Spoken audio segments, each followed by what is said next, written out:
did you just see? Pause the video for a moment and jot down what you saw me communicate to the audience, just using my body without words.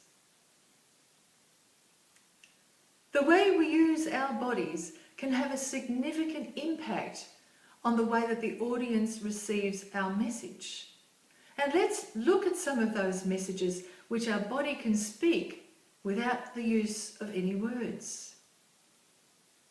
Before we say anything or even do anything, the way that we dress is important. Dress well and realise that the way you dress will communicate a message to your audience before you even open your mouth. Consider that a closed coat may communicate frustration or closedness, whereas an open jacket can communicate open-mindedness, fearlessness. Do keep in mind though that you need to dress in a way that is suitable for the occasion at which you're speaking. Now let's talk about the way women dress. We have mentioned before women with short skirts. Make sure that her audience didn't just remember her, but remembered, in fact, the message that she was speaking. Women, we wear makeup. Make sure the makeup isn't overstated but understated. We don't want it to become a distraction. A bit of lipstick is good because it communicates professionalism, poise, self-confidence, and that's what you want to put across. But make sure that your makeup isn't full of colours and things that will have the audience sitting there thinking about your makeup rather than you. Many of the things I'm going to talk about in this presentation are also elaborated by Ellen Peace on YouTube. I recommend that you might go and have a look at some of those after you've watched this, if you have the time for it. Stride tall. Smile. Tallness communicates confidence to your audience. Now, what if you're not a tall person? Well, one thing to be careful of in that case is the size of your lectern. If your lectern is up here, that's a problem. If you have to use a lectern, have it in a place where you can still be easily seen, or perhaps move it down even more, and then consider where would you like to put it.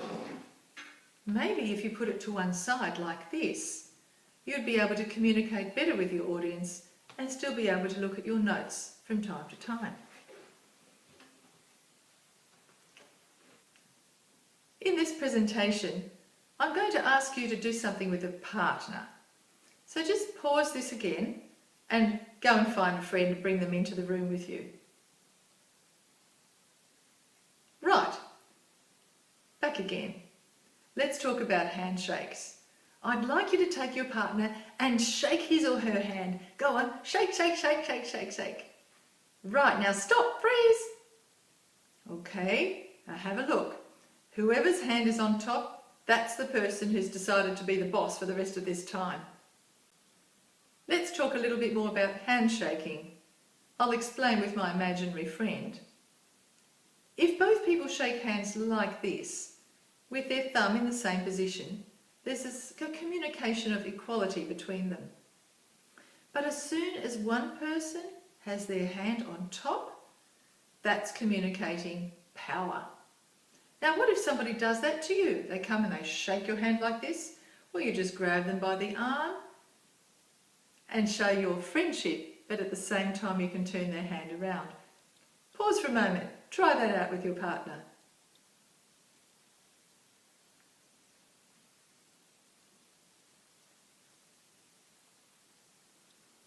A nod can be contagious. If you're asking a question of someone and you'd like them to say yes, just nodding, it's a bit like yawning. The people will start to nod with you, and you'll probably end up with their cooperation and their agreement to whatever it is that you need them to agree with.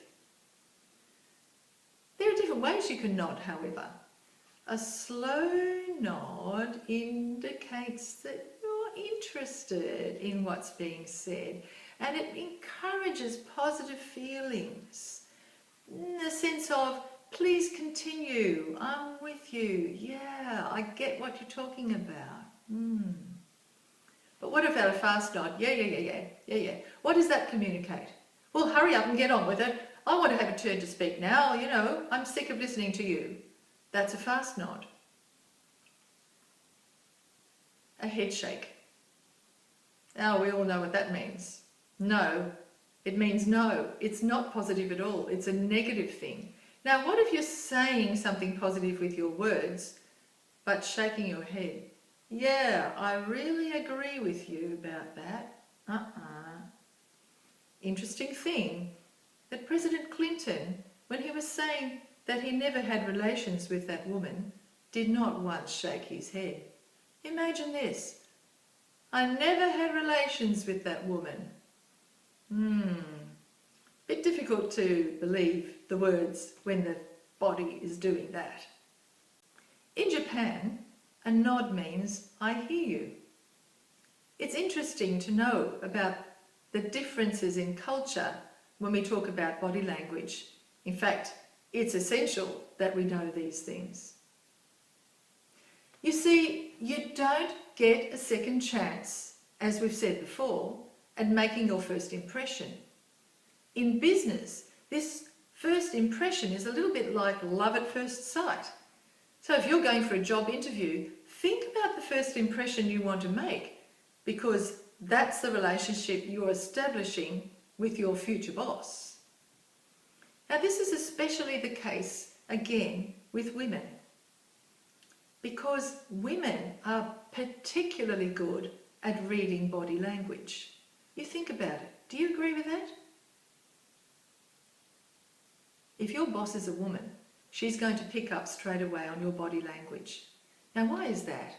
Well, back in the days when the men were going and bringing home the mammoth, the women were at home reading the body language of the children. They had to know whether the children were safe, whether they were happy, and they could tell just by reading body language. Mothers can read body language of their babies. They can tell if the baby is angry or hurting just by the way the baby's body is behaving. So that's a true thing. Women are pretty good at this. The body will communicate what's on your mind. It'll point to where you want to go. If I'm deeply interested in what you're saying, I will be drawn into you and my whole body will be facing you.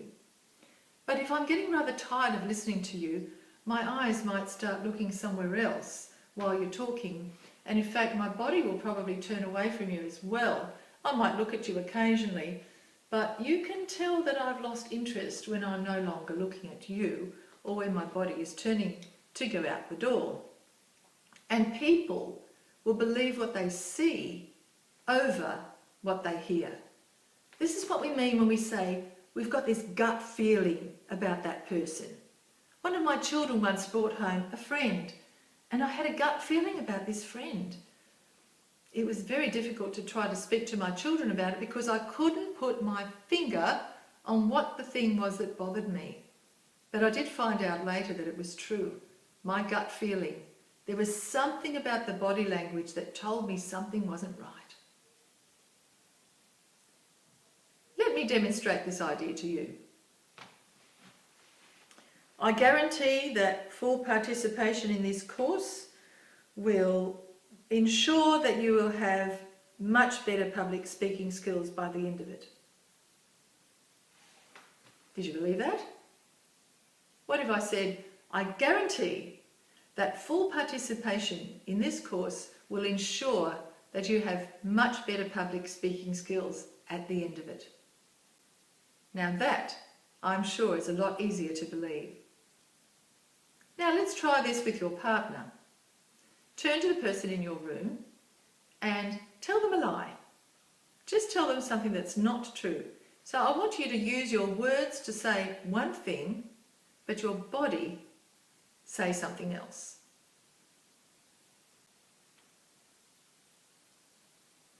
Now that you've come back, discuss this. How did you feel? How did that get on? When the words were saying one thing and the body was saying another, as I just did for you before, you could tell, couldn't you, that it wasn't true. So the thing is that we need our body to agree with the words that we're saying if our audience is going to find us credible. Let me just rerun for you the entrance that I made at the beginning of this presentation. Hang on a moment.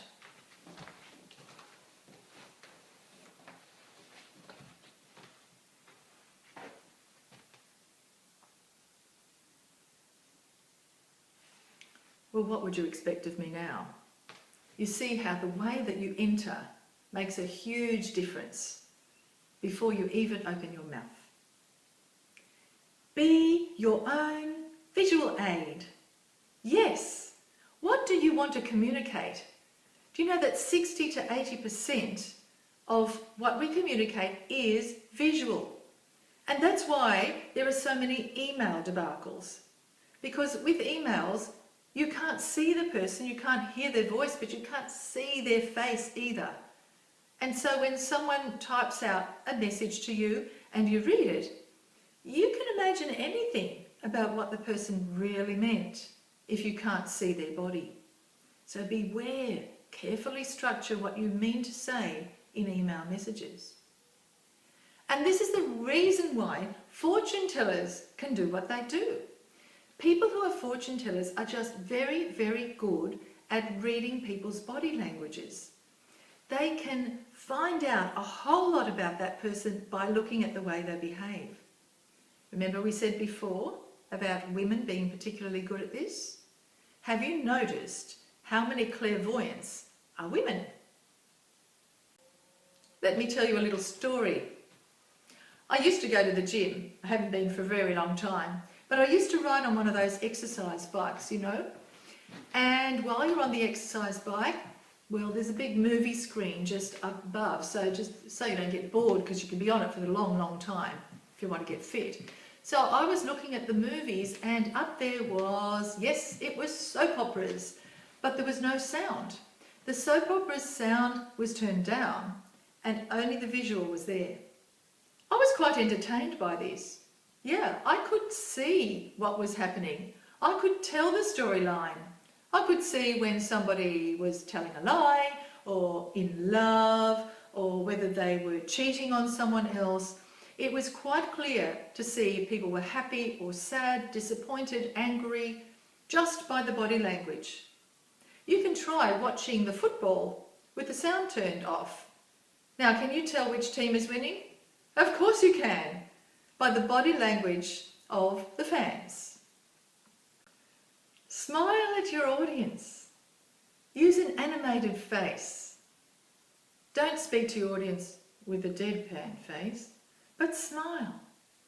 Now, you might be feeling terribly nervous. Smiling is actually a really great tip if you're experiencing nerves and having trouble controlling them. Why is this? Well, just simply turning up the corners of your mouth into a smile releases endorphin hormones. They're those feel-good hormones, you know, the ones that give you positive feelings. Yes. So if you smile at your audience, it'll actually help you to feel better, and then you'll be able to continue on even better than before. And smiling, besides, is a universal language, isn't it? You don't have to worry about there being any different culture where smiling isn't okay, because all humans smile. Just try it. Now, we have to be careful though. If I was to smile without my eyes, that would look very insincere. Look at this. You see, if you get those wrinkles at the side of your eyes, that's not a real smile. You don't believe me. But if I can open my eyes up, then my eyes look sincere as I smile at my audience.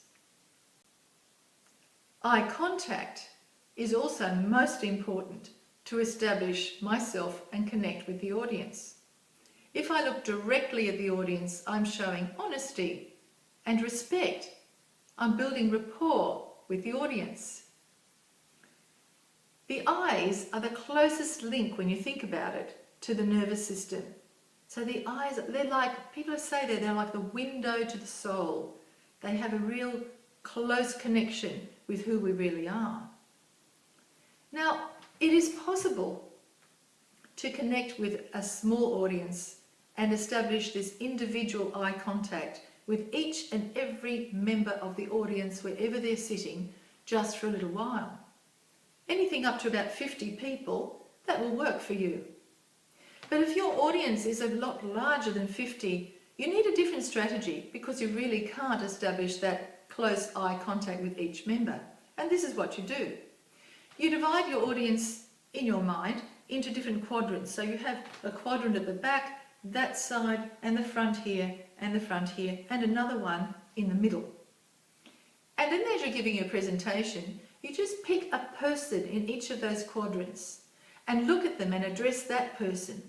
And what will happen then, because of the size of the audience, is about 20 people around that individual will also feel that you are looking at them and establishing that close eye contact just with them. What you want to avoid is the oscillating fan effect, where you try to talk to everybody all at the same time, but you think you're establishing eye contact, but you're never actually connecting with any one person. Eyebrows. What does it communicate if I raise my eyebrows? Well, it could be surprise, it could be a sign of being submissive, or a greeting, hi, or I don't know. Yes, even the eyebrows can communicate so much of a message. Of course, we know about frowning eyebrows, what they can communicate, but eyebrows are a very expressive part of a face. The eyebrow flash. Yes, that can say a lot. But if I walk down the street and see someone I haven't seen for a while, I can, oh, hello, hello, yes, or hello. See what eyebrows can communicate. I had an interesting experience some time ago when I was driving my car. Now, you know how annoying it can be when you're just trying to merge with your car and the other person just will not let you in. What to do? This was a very aggressive driver. It was one of those drivers who drives to win. They want to get there first. Well, I just looked at the driver as I was driving my car and I raised my eyebrows and smiled. The driver let me in and in I went, no trouble. Oh, I don't know. I think if we used eyebrows, a lot of us could avoid road rage, couldn't we?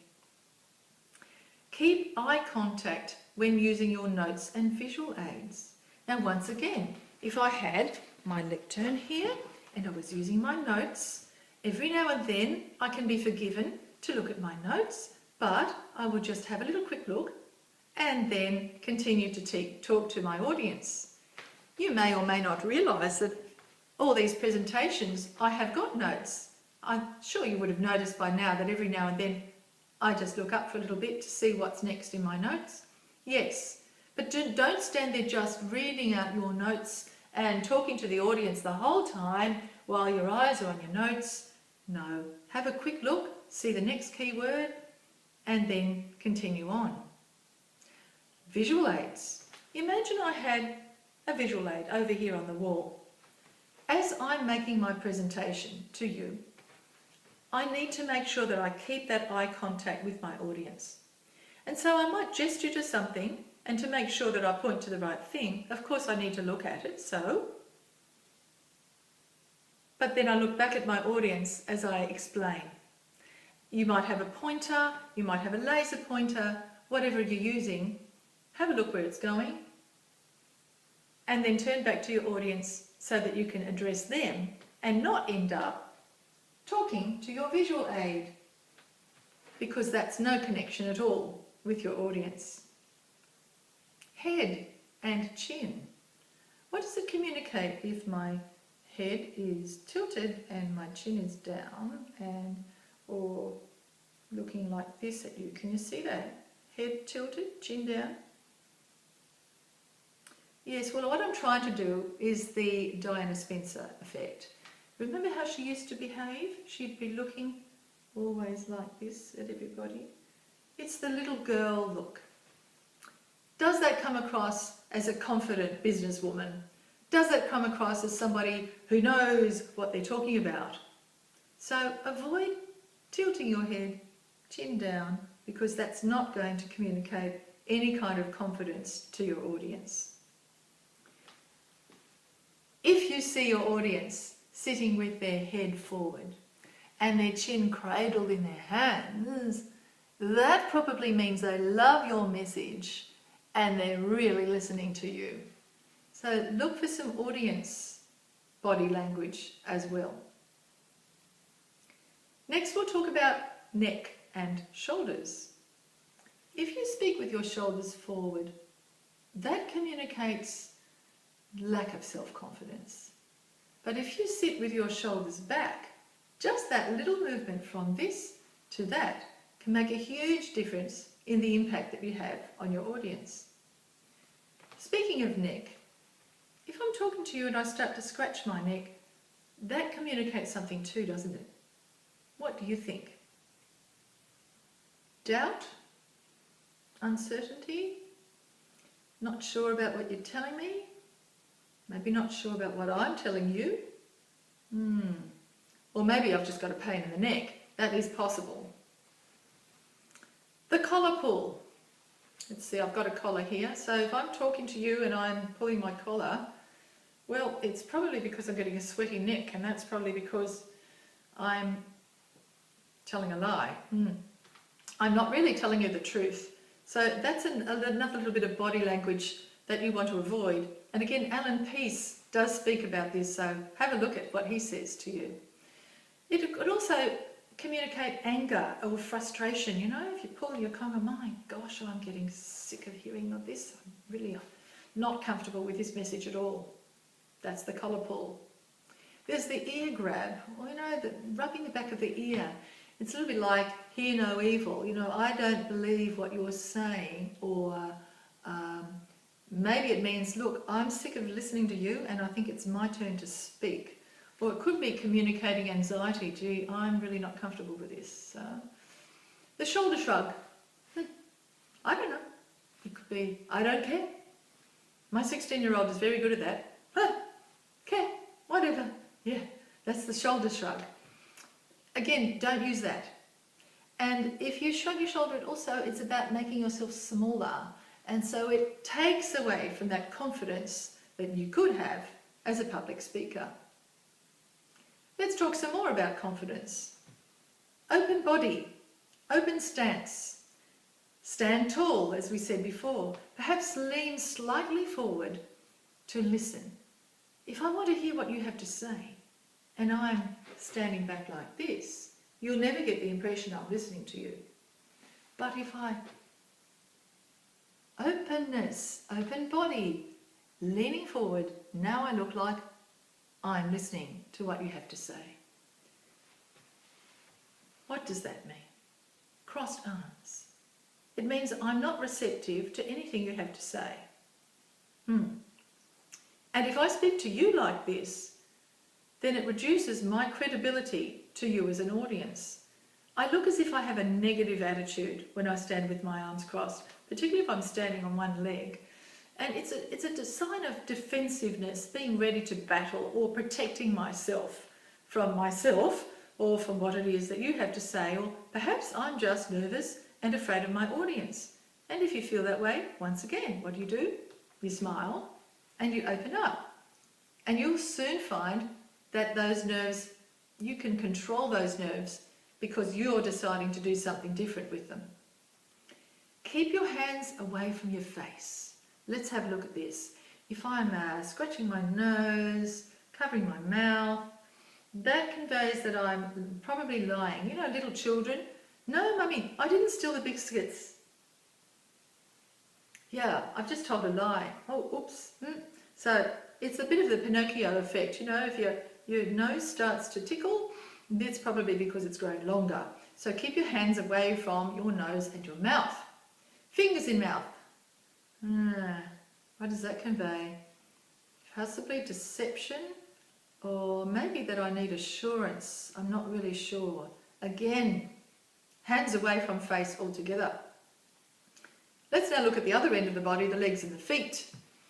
With visual aids, one of the things that easily goes wrong is people cross their bodies. They cross their leg, they cross their arm, across themselves to indicate their visual aids. Be careful if you're using visual aids to do it with an open stance and don't cross your feet, because that has the same sort of effect as crossing the arms. All right? Keep the feet apart, uncrossed. Talking about visual aids can actually increase by about 50% the effectiveness of our message. And I'm told that we could save 28% of our time if we use visual aids in our presentation. There's only about 10% retention of the message when it's verbal only. So that is, if you see nothing, you don't see the speaker, you see no visual aids. So if you're using visual aids, do use a pointer so that you can again connect with that and connect to the audience with your visual aids. But don't let the visual aids upstage you, because you still need to be the main attraction. Hands. Hands have a lot of nerves in them, and they have more connections with the brain than any other part of the body. And that's why they are so effective in communicating, and why most of us can't totally keep our hands still and do nothing with them at all when we are speaking. The audience retains about a third more of the information given when hand gestures are used to increase the audience's recall. It helps them to remember what they heard and saw when you use your hands for the message. Palms up. Palms up conveys, I'm no threat to you. I have nothing to hide. Palms down. That communicates something different, doesn't it? Yes, this is why Hitler used it so effectively. Dominance. But open palms communicate truth. They communicate honesty, allegiance, submission, encouraging others to open up and have a go too. This is all palms up language. When a person makes an oath, they put their open palm on their heart or on the Bible to communicate their sincerity. Hands in the pocket, however, if I've had pockets, communicates, I don't really want to talk. I'm standing here, I have to give this talk to you, but I wish I wasn't, and I'm feeling very, very uncomfortable about it. Similarly, hands behind the back. Now, people who are nervous will often put their hands behind their back, and what are they doing? They're either holding on to themselves because they're so afraid, or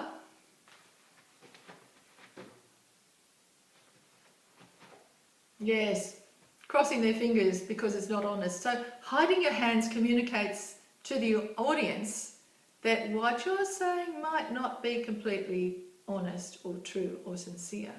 So again, if you find yourself doing that, as soon as you do, move those hands back away from your back and get used to leaving your hands just hanging by your sides unless you're making a purposeful gesture that you deliberately intend to do.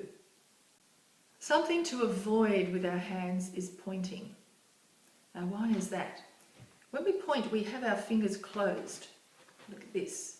And usually if you're pointing, there's other fingers pointing back at me anyway, which is an interesting thought in itself. But usually it's a closed fist, right? And we want to have open hands instead. But pointing is very confronting. If I tell you something like this, that's very confronting. If I wanted to gesture to you, rather than pointing at you, why not do it this way? Again, open palms. So if you want to say you to the audience, open up or indicate some other way, but you can see very clearly what you feel like when I point to you like this. Rubbing palms, that communicates a message as well. And it is the difference in how fast you rub your palms. Fast rubbing is, oh, I'm going to get something out of this. It's my advantage. But a slow rub is, oh, I don't know. I think you're going to get the advantage now if I rub my hands slowly. Thumbs and fingers rub. Rubbing your thumbs and fingers together. What does that communicate? I'm thinking about money. So if you don't want to communicate money, it might be a better idea not to do that one. The fist point. Beating someone into submission. There's another way to communicate. Now, it may well be that in your presentation you want to do this to bring home a point, but just be aware of what your message with your body is saying to the audience and make sure it matches up with your words. The OK signal. Another bit of body language. We all know what that communicates. Something else not to do is gripping the lectern. If I'm not confident, then standing there hanging on to the lectern in my speech shows that I'm not confident, and usually I'll be hunching up my shoulders as well. So again, don't grip on. If you have a lectern, don't hang on to it. Just stand like this. Free your arms. Don't hang on to it. Hands in the steeple position. You've seen the boss? You've ever gone for an interview with somebody who's sitting there like this? What does that communicate to you? Smug, arrogant. Women will often have this lower steeple position, which communicates something different. Listening, or even more listening like this, something women are good at. In any case, my advice to you is to keep your hands free. We haven't mentioned this yet. There are some speakers who will stand in front of an audience and grip onto their hands, and they might not be behind their back, but they're in front of them, and they're hanging onto themselves for dear life. Or sometimes they might be doing the same thing over and over. Now that would become very distracting to you if I kept doing it for a long time. So once again, don't cross your hands, don't hang on to them, but just let your hands hang from their shoulders, which are nice and back and not hunched forwards. Don't have a pen in your hand. Some speakers I've seen, they have a pen, they keep clicking it.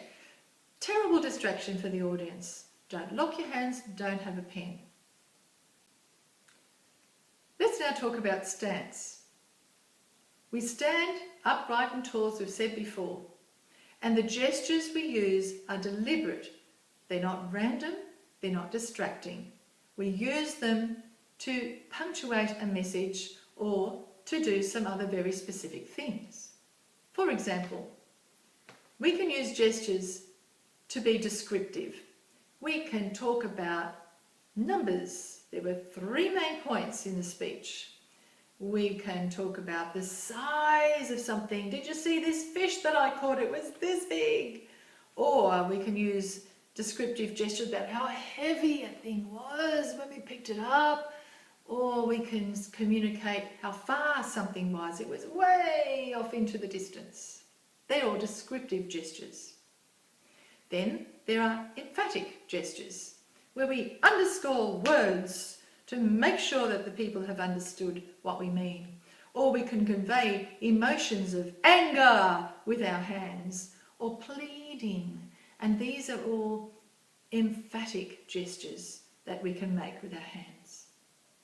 Then there are suggestive gestures, the ones that convey ideas or emotions, like the V sign, or as we've mentioned before, the OK, or the shrug. These are all suggesting ideas and emotions with our bodies. And finally, the gestures that prompt. And this can be very handy for an audience if you're trying to get a response out of them. Say, for example, you're the MC and you'd like them to applaud the person you're just introducing. You will leave the applaud and there's a gesture straight away there, and the audience will follow you. If you want them to stop applauding, well, you could do it that way, or you could do it like this. Any kind of hands up gesture will indicate please stop. Or tell them to be quiet that way. If you are asking the audience a question and you'd like them to show hands, it's always a good idea to raise your hand. So if I asked you, how many of you think that body language is an important thing? I put my hand up and that will key you in. And it's really interesting to know that if you ask the question of the audience and you don't prompt them by putting up your hand, most of them will just sit there and look at you. You won't really get an answer from them. The use of space. I once heard a presenter say, use all the space that's allocated to you. So once again, the way that you walk onto the stage, filling up your space rather than not using that space that's allocated to you. If you want to identify with your audience, move closer to them. Then you really get this connection with them.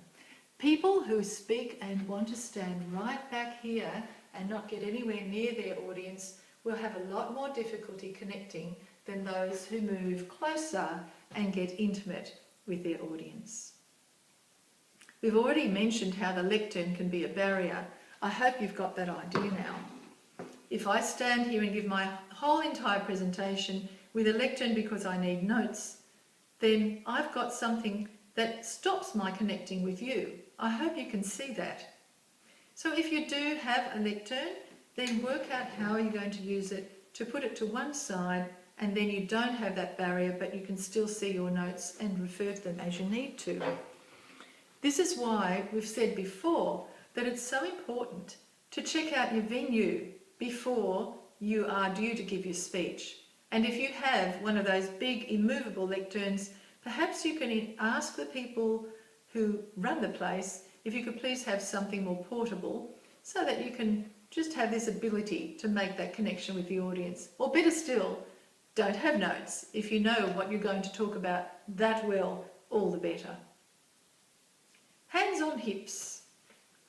What does that communicate? Well, I'm certainly filling up the space allocated to me. In fact, I'm probably filling up rather more than the space that's allocated to me. This shows I'm assertive. I am ready for a fight, ready for action. I'm appearing bigger, more like an achiever, and I'm trying to dominate you and make you feel small if I stand that way. So again, if you are speaking to an audience, please avoid this kind of stance. Use the space allocated to you, but don't try to fill it up too much. Avoid pacing. How would you feel if I was giving this presentation to you all the time and pacing backwards and forwards like this? And look, I'm sure that you've seen presenters who do that. It's usually because they're nervous, but this is not something you want to see because it will make you feel seasick. And that is the effect that it will have on your audience. By now, you're probably relieved that I've stopped pacing backwards and forwards. Stillness, calmness, that's what you want. Think of James Bond, 007. Yes, this calm stillness in the face of trouble. Or Jim Carrey. Well, I'm not going to try to imitate him, but you get the idea. The exit. How do you leave? Well, a good handshake with the MC, I would think, and then turn and leave. An interesting thing. Check to see that the backs of your shoes are shiny. People often forget that, and if it's the last thing the audience sees, they may just remember that. So shine the back of your shoes as well. Turn, smile to the audience at the end. Fake it until you make it. If you're not sure, use your body to make yourself look confident and look at ease. Just pretend. And you'll find that after some time of faking it, you will be making it. You'll be feeling every bit as confident as you're pretending to be. People will believe what they see over what they hear. Your body needs to be saying the same message as your words. Make your own body your best visual aid. Think about it. Your body needs no batteries. Your body is reliable. and it's portable. Make your body your own best visual aid. So tell me, what do you want your body to tell your audience?